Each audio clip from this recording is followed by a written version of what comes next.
All right, got old Tom Sherman here driving, going to Columbus, recording now, Tom. Awesome. Uh, Tom's heading up across the Georgia-Florida line. Yeah, we're just rolling past. I guess I'm north of Valdosta now. Right. It's I don't even know what time it is. 6:45 in the morning, something like that. Yeah. Uh,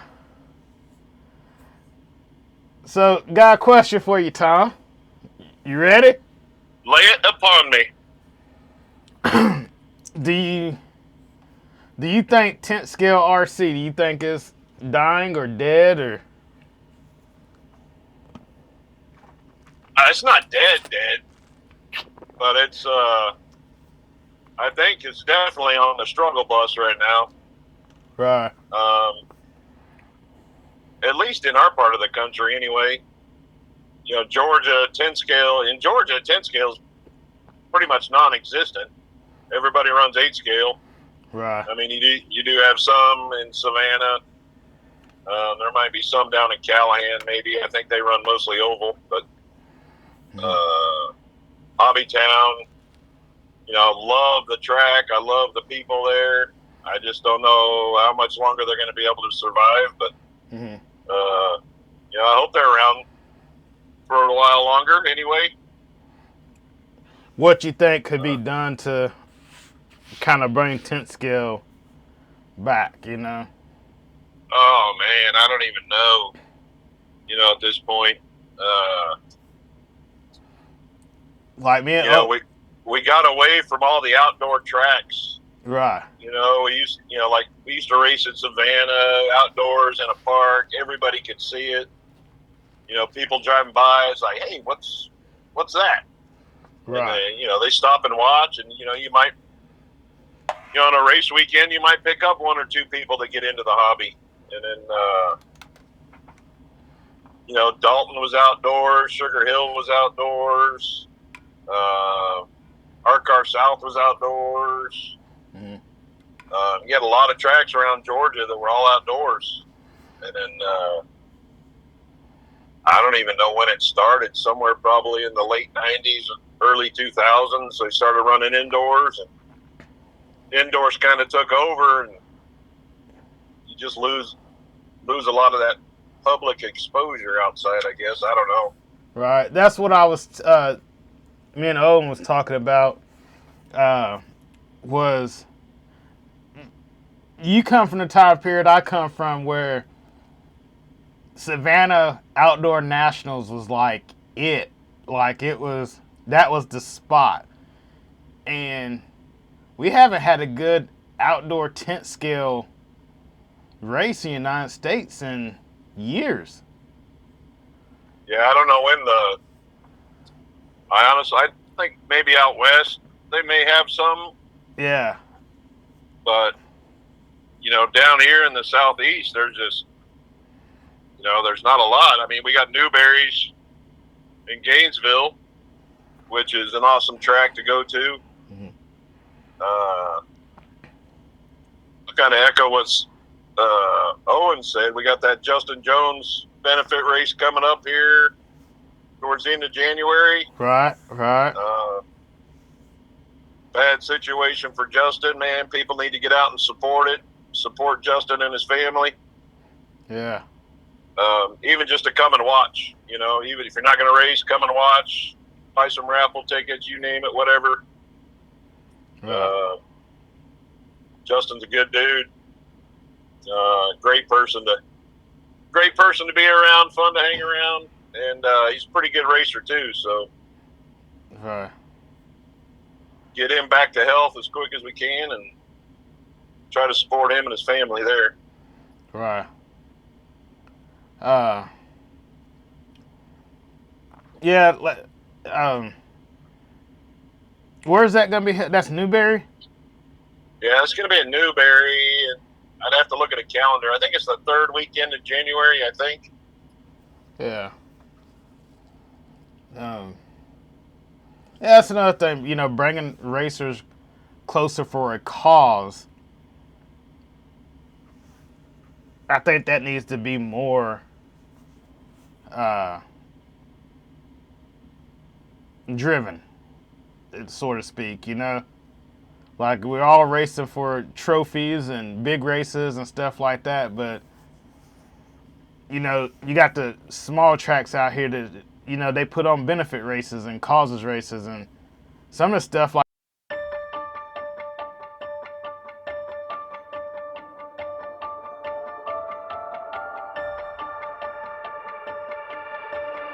doesn't even get even advertised or noticed. Yeah, we can have the benefit race for Sherman Racing to fund my travel expenses. Right. Link in the description. All right. So X-Ray just come out with 2 new cars. Yep. What you think? I tell you that the 2-wheel, and it looks awesome. I got a chance to look at Martin Bayers over at the Florida Carpet Championships and talk to him a little bit about it over there. Everybody, X-Ray comes out with a new car every 6 months. No, they don't. Right. They come out with a updated version of their car every year. They see what works and doesn't work on their car, and they make changes to it every year. It's not a new platform or anything like that. But this one is a lot of changes to this one. I'll say it. The front end looks a lot like an Associated front end. Mm-hmm. It's not exact, but it looks like it. Mm-hmm. It's a 1-piece chassis now instead of the 2-piece chassis. I think that'll stiffen the car up a good bit. Right. And a new steering arms and rack. Talking with Martin, it's supposed to make the car easier to steer. More of a linear motion instead of all or nothing kind of thing that we had before. Right. Yeah, I remember. Sorry about that. He just said it. You can feel the steering a lot better, is what he told me. Right. So the input in the wheel is the input you're going to get in the car. So. Yeah, I remember seeing Ty at the Nationals and talking at Ty at the Nationals at Columbus back in August, and was talking to him, and he said like the only thing he's changed. He said he still run the same ball stud mount. He just changed it from kit to kit, so he don't even get new ball stud mounts, rear ball stud mounts. He still runs the same aluminum ball stud mount. He still runs the same steering rack. He just switches it from car to car. So he's running the same part and not a new part. He's switching it, and I can remember seeing at that race in Georgia, the bottom of his chassis, it don't even look like he gets a new chassis. Like his chassis looked worn out. Yeah, I mean, there's, eventually the back of the chassis wears down. Yeah. And you got to get a new one. I think they switched over. I think at the National they were switching over to a new chassis. But when he pulled his car out, I just saw the bottom. I was just like, gosh. Yeah, I mean, I remember a video he put out, showing his car and the chassis and everything. And, unless you just do something stupid, wrecking the car and tweak the chassis, there's really no need to change it unless, it gets worn out on the back or something. Right.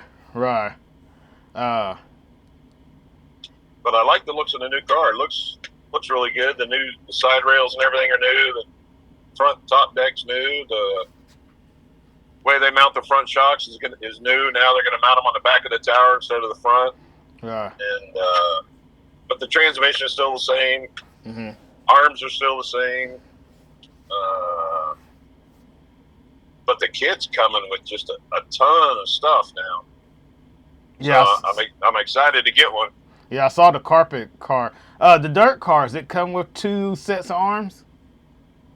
Yeah, I think both versions are coming with 2 sets of arms, 2 transmission cases, Okay. 2 sets of rear hubs, a high hub and a low hub. Right. I think they're coming with a front wing also. 2 sets of shock springs. Mm-hmm. I think, don't quote me on this, but I think it's coming with 2 sets of shock pistons, a 2 mil and a 2.5 millimeter shock pistons. Right. So a lot more is coming in the kit now than in years past. So you're getting a lot for your money now. So right. So where you at? I'm RcVitals, and I choose OGO.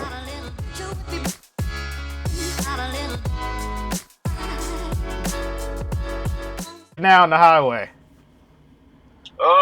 oh shoot, I am Tift County, just crossing that. I am 8.8 miles from getting off 75 and turning west, heading towards Albany, Georgia. Okay. And unlike Owen, I have no traffic. I'm not cussing anybody. Right. I'm just tooting along here. I think we'll still be on this call, and I'll order some Starbucks and maybe a cheese Danish. Right.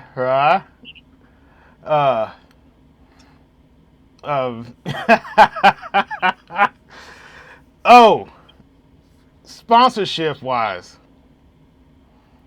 you know, I was talking to Owen. We was talking about like contracts, or how can I put it?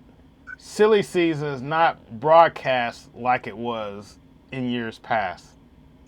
Like usually you be hearing about the drivers already got new cars. Like it'd just be now coming out that they're switching teams, and then the Clash or the CRC race to be the first race with their new car. But they've already had their team picked. Yeah, and I think This year's different. well, I think it's just my opinion. Right.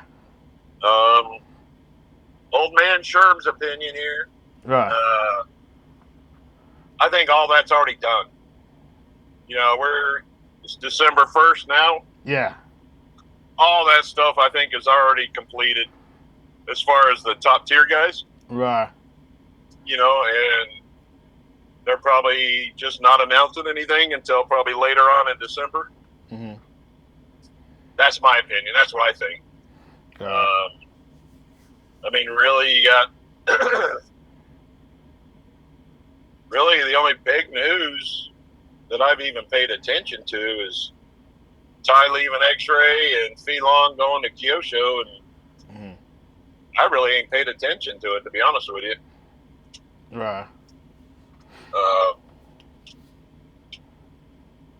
And that's about it. I mean, maybe some more stuff will come out at middle of the month or something, or closer to the end of the year. Right. But I think all that's been decided, and guys have new cars and everything else, and they're just waiting to unveil them. Right. Do you think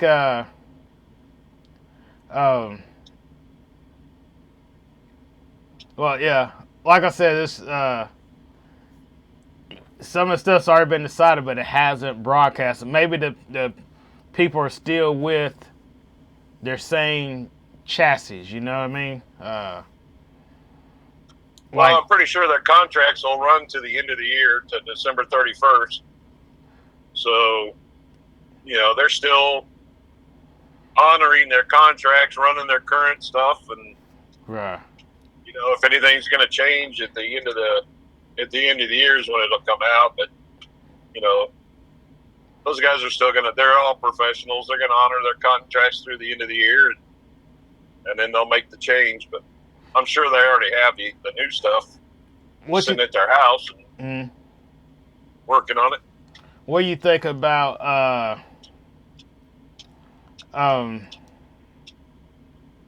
Dag, I forgot what I was gonna say. Oh, what you think about Horizon's way of doing the stuff now, like, contingency program? Do you think good idea, bad idea, or more teams are going to follow suit with that idea? Or? Well, I'll give you two versions. Okay. From a racer standpoint, and the 50% guys, 60% guys, it sucks. Mm-hmm. Because those are your regional racers, Mm-hmm. and if they're on the contingency program now, and they're not sponsored, but they're under the contingency deal. It's probably a little tougher to buy some stuff, but from a business standpoint, I think it's pretty good, for the company. Mm-hmm. For starters, they're selling more product at a higher price, and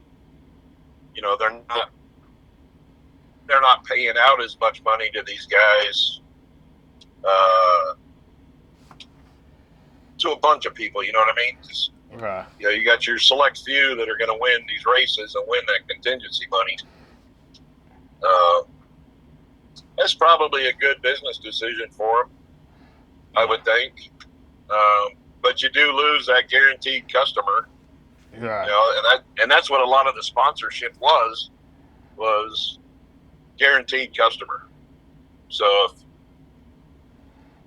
if I'm a car manufacturer and we need to sell more kits, I'll give you a 50 off deal. Buy my car. Right. I'll sell it to you instead of $400. I'm going to sell it to you for $225. It's still only costing me maybe $75 to manufacture. Mm-hmm. So they're still making money on the 50 off guys. It's a guaranteed customer for them, and I get it. It's business. Mm-hmm. So I'm not I'm not knocking that stuff by any means, but I think it got out of control. Right. So for business perspective, I think Horizon's probably doing a good thing for their business. Mm-hmm. And then I think Exalt's going to come out with something where they're not sponsoring nearly as many people as, they're kind of forcing people's hands to buy from the hobby shops. But, you might be losing some racers that they couldn't afford to race if they didn't have that 50 off deal. Right. But if that's the case, should they have been racing that much anyway? I don't know. But at the same time, that's the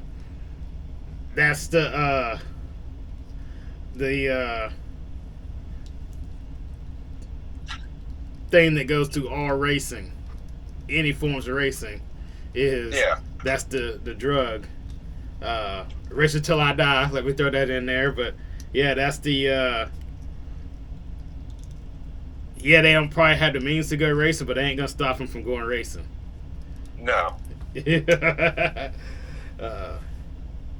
Yeah. But I mean, Kevin's just now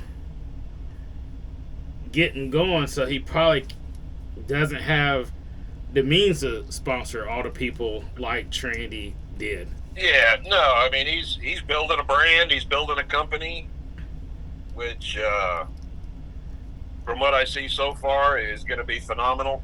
Mm-hmm. It looks like the motors are extremely good. I know Kai Go's been running them, and Kyle Go. Yeah. And then I think AJ was running them at Masters. Mm-hmm. I think maybe a few other people. Jeff Stakowicz is running them. Shout out to Jeff there, coming over to the X-Ray team. Thank you. There you go. And the batteries. I haven't run a battery yet, but the numbers look really good from what I've been seeing online. Right. And no line in the Starbucks. We're in. What you gotta get at old Starbucks here? We're getting a quadruple venti white chocolate mocha. Oh, pinky out, huh? Pinky's out.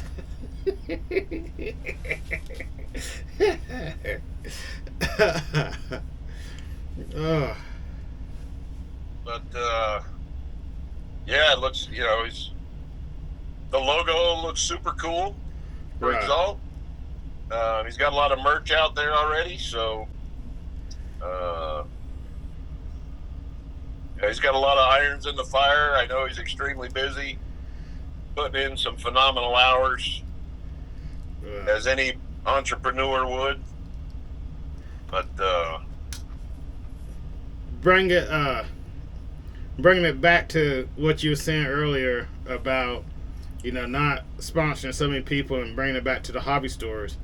What could the hobby stores do now to grow their business? Because there's a lot of hobby stores that we're seeing. I done a video of this 2 years ago with some of the best hobby store owners, and they were just like, make it your number one, and passions and stuff like that. But you got some out here that's got the passion, and they do make it the number one, but they're not thriving. yeah, that I think Brent Dinsford and Beach RC probably has a pretty good business model with his. He's got just strictly RC cars for the most part. Mm. But he has an online presence too. Yeah. So I think, hang on a second, I got to place my order. Okay. Good morning. Thank you for choosing Starbucks. What can we get started for you today? Let me get a quadruple venti white chocolate mocha. Okay, so you want a venti hot white chocolate mocha, make it a quad? Yep. And what else? Let me get a cheese Danish. You said a cheese Danish? Yep. Okay. That'll do it. And what is your name? Tom. So for you, Mr. Tom, I got a venti hot white chocolate mocha with a cheese Danish and a white chocolate mocha quad. Yep. $13.39 for you, Mr. Tom. Damn.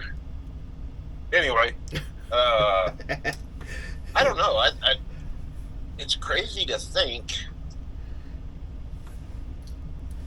Because, Hang on 1 second here. Yes, sir. $11.39.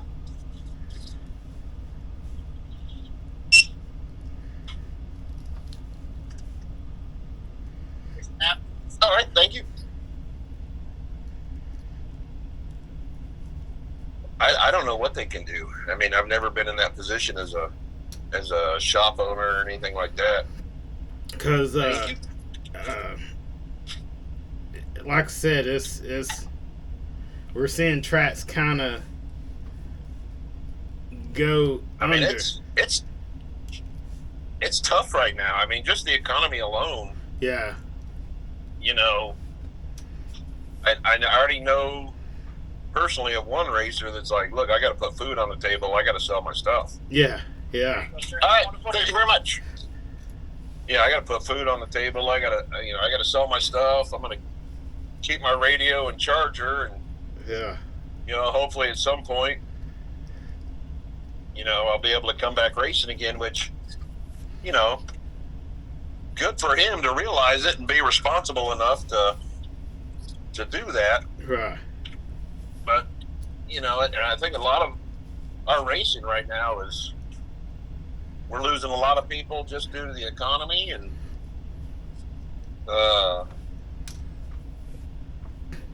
Yeah, they we were. won't even talk politics, but maybe some changes here in the next couple of years. And What they were saying, they had the Black Friday and Cyber Monday sales and stuff like that, and they were saying that I'm talking not just hobby store, I'm talking about the big chains like your Walmarts, your Amazon and stuff like that. They were saying that their sales wasn't there, and like they was expecting the big lines out front of the store and stuff like that. That was no longer. And I mean, my last years of working at Walmart, the last, I'll say 3 years, we didn't have a line like we did prior. Right. And that's Well, I think trickles down. right. Well, I think a lot of people are just shopping online too now instead of actually going out to the stores. Yeah. And I love A-Main Hobbies, Right. but I think A-Main has killed a lot of small hobby shops. Right. You know, I hate to say it, but yeah, that's just, you know, it's my opinion. Right. Because if let's just say I have a Traxxas Rustler or something, Mm-hmm. you know, I might go down to my hobby shop and they got some parts, but they don't have the parts I need. I'm going online. I'm probably going to order them from A-Main. Right. You know, and you know, that sort of stuff. So I think a lot of the online, the big online merchants have hurt some of the small hobby shops. Yeah. Maybe not all, but I'm sure they've hurt them a little bit. Speaking of A-Main, we got one here in Charlotte. No 10 scale track yet, but we got one here in Charlotte. That's good. I mean, you can go in there and pick up parts. You don't even have to have them shipped. Yeah, distribution center. It's not an actual hobby store. It's a distribution, but You yeah, can place your order online and then go get it, right? yeah. But I think, you know, what hurt also is what you just said. Like they have it. So how can your little mom and pop stores compete? But also, Yeah, I mean, also what I thought was a good move was A-Main acquiring Hobbytown. yeah, that could be a game changer right there.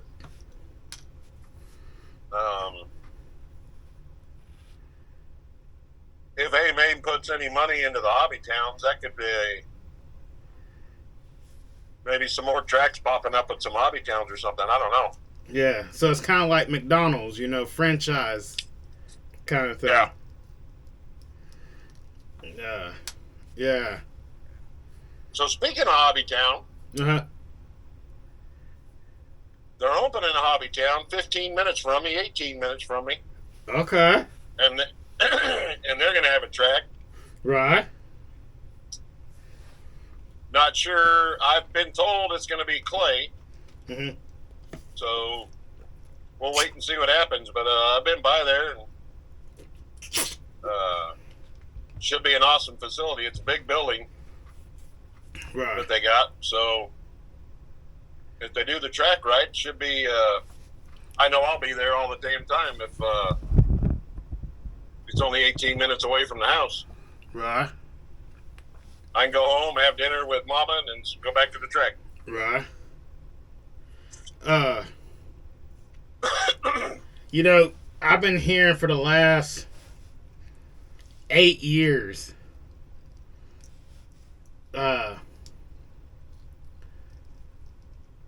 Carpet's the way of the future. Carpet's where everybody's going. Carpet would be this, and then, you know, 3 years, 5 years, you won't see a clay track, and we still see clay tracks. And why hasn't do you think carpet is the way of the future, or? I don't know. It's fun. Yeah. You know, it's instant traction. Yeah. No cleaning. You know, you get some fuzz on your car, you blow it off, Right. put it on the shelf, you're ready to go for next week. Right. But I mean, some of the sealed clay tracks, they're the same way. I mean, you know, your car doesn't really get dirty. You might get a little dust on it or whatever. I remember when Beachline over in Cocoa Beach was a sealed clay. Mm-hmm. I mean, your car never got dirty. You had some tire dust on it, on the rear shocks, maybe a little bit on the front shocks, but, you know, your car never got dirty.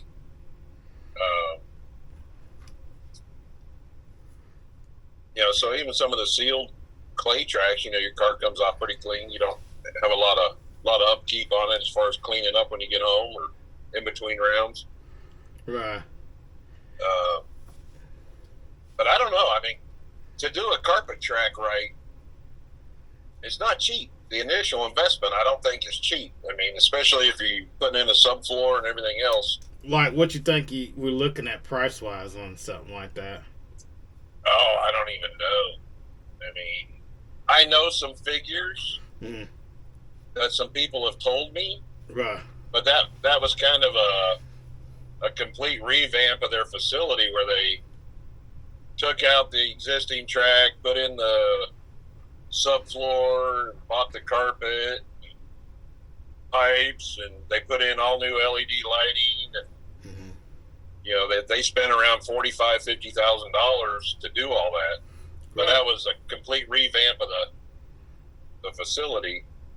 So I don't know, maybe a tenth of that, or not a tenth, but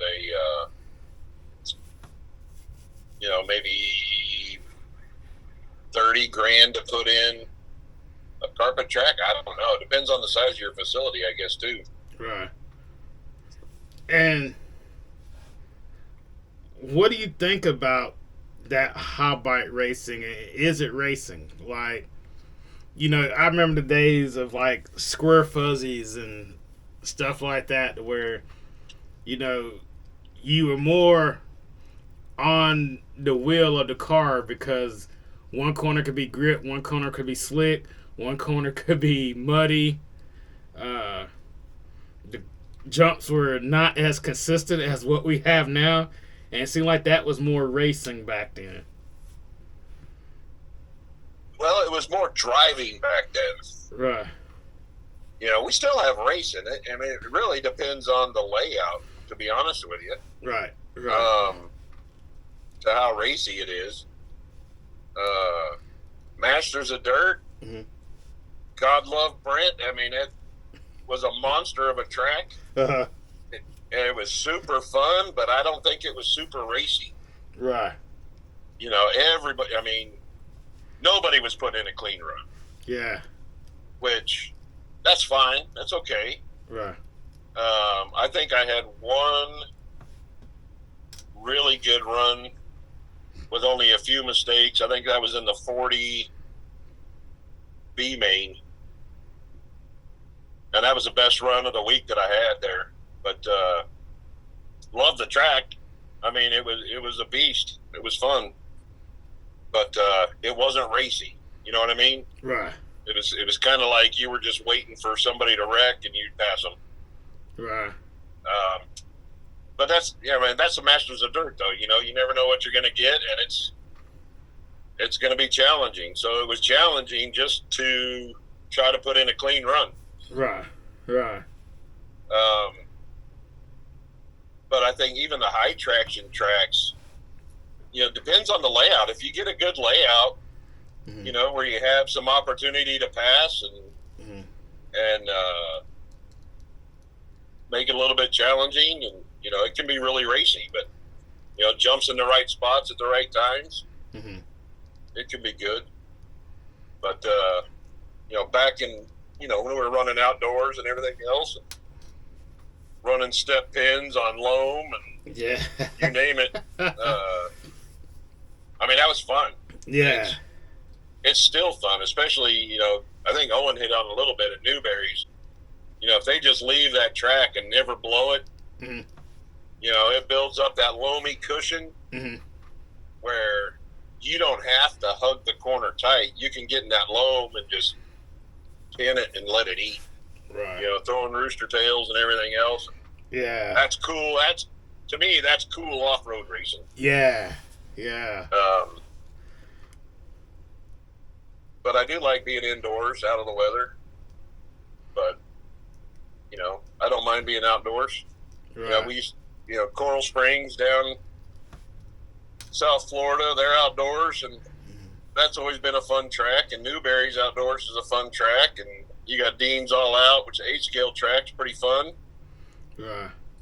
I think it's Dean's All Out. I'm not sure. Or no. There's one in Newport Richey that's kind of more 10-scale friendly now. And then you got Dean's in Apopka, Florida, that's by Orlando, that's a fun place. That's a cool place to go run 8-scale. So there's still some outdoor tracks, but they're mainly 8-scale stuff. But why is outdoor on-road like not taking off? Where you could do a track in like a parking lot, or I mean, this is me from the outside looking in, but it's like on-road really hasn't took off like that. Like I remember about 98, 99, touring car was just huge. Yeah, I mean, it's pretty solid down in Florida. I mean, there's several, outdoor on-roads. Uh-huh. I think one of them just repaved everything. Okay. Or resealed it. I'm not sure which, but that's a pretty good, it looks like a cool track. Right. And then Mills Pond, I think, has an on-road outdoor track. Coral Springs, they got an on-road outdoor track. But y'all used to have them up in, Georgia, right? Didn't y'all race outdoor? I never raced on-road outdoors there, but I remember on Sundays, and this goes back to the Anthony and Clyde Andrew days. Yep. That, and Demetrius Blunt and those guys. Yeah. Demetrius is still running too. He's still running on-road anyway. But Indian Trail, Marta Station, up I-85 north of Atlanta. They used to set up a track there on Sundays, and I think it was the Serpent. It might have been a Serpent car that had like a 2-speed or 3-speed transmission in it, and those things just hauled ass. It was cool as hell to watch them. Right. I can't remember the name of that place now, but it was I think it was on I-20 heading out east. Right. They were running on-road there. We went over there with our short course trucks and talked them into letting us, if we got enough people, we had a short course, like a true super truck. Right. And, man, that was fun. We had a lot of guys out there running short course on that. Right. And then he shut it down, so I was a bummer there. Yeah, and what got me on the topic was like Mayfield was on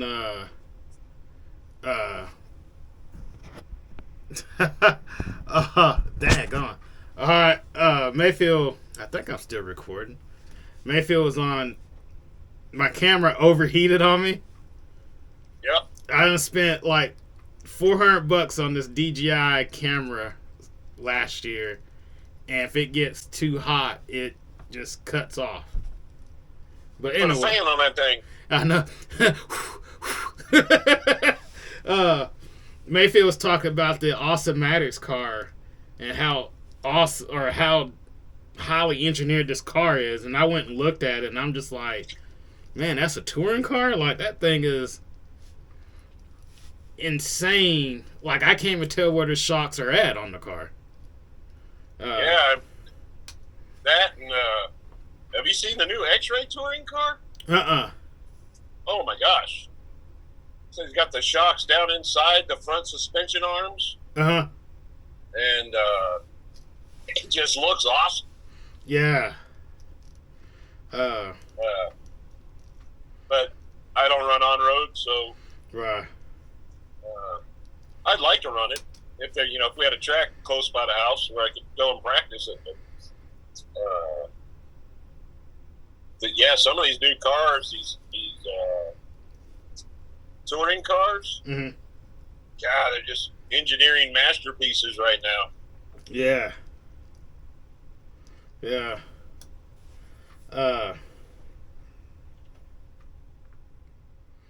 Yeah, like I said, just the engineering is just blown away. Oh, we watched the Worlds recently, right? Yep. What do you think about Davide coming in and pretty much like blowing the doors off our guys? Well, At a track that all our guys have been to. I just think our guys didn't take it serious enough because they've been there so many times. Yeah, that's a possibility, but I mean, it's the Worlds for a reason. You got the top drivers, 0.00001%. Yeah, that are coming from all over the world, and that's why they're who they are. Right. You know, it doesn't matter what track they go to, what surface they're on, 10 scale, 8 scale. Just put the radio in their hand, and you know, they could take my car. They could come in, take my car and radio, and probably go 2 or 3 seconds a lap faster than I can go. Yeah. And, you know, I'm old and slow, so. I've seen it done, or I've seen that happen with my cars. Personally, Yeah. I've seen that happen where somebody's like, well, it wasn't somebody, I mean, we got, you know, Max Fleur here at our area, and I see him take my radio, and I'm just like, what? And then he comes off, it's not the car. Or sometimes he'd be like, well, it is a little car. Maybe, you know, let me do a little tweaking. Yeah. But, yeah, at that percent, they can take anybody's car and do it. But yeah. Let's go back to what your question. Yeah. You know, Rivkin, top racer in the world, right? Right. That's his home track. Right. And Mayfield. You know, he might have taken it a little lightly, thinking, you know, I know this track, I know the setup. I'll be close out of the box coming to the track. You know, and maybe they didn't spend enough time there. I don't know. I don't know how soon they could have got on the track. I know a lot of guys went over to SDRC and were practicing. Right. Because they couldn't be on hobby actions. But it was 2 totally different surfaces. Right. So I don't know how well it translated over to hobby action. But, I mean, it is what it is. And then, you know, they're... The hobby action that they were used to running wasn't the same track that they got for the Worlds. No. I gotta hand it to hobby action though. The track and the facility looked phenomenal. Yeah. I think I don't know. I think it's Tom is the guy that owns it. Or him and a partner maybe. I don't know. They did a hell of a job. Yeah, he did. With that, I mean, all the past champions, you know, banners and everything. That was pretty cool. Yeah. Yeah, I just think he did a really, really good job of that. But yeah, it sucked for Spencer. Yeah. You know, I thought he was probably a front runner to win that. Yeah. And then to see Tater win, that was awesome. Yeah. That was unexpected. But very unexpected. I was more figuring Aiden would before Tater. I didn't see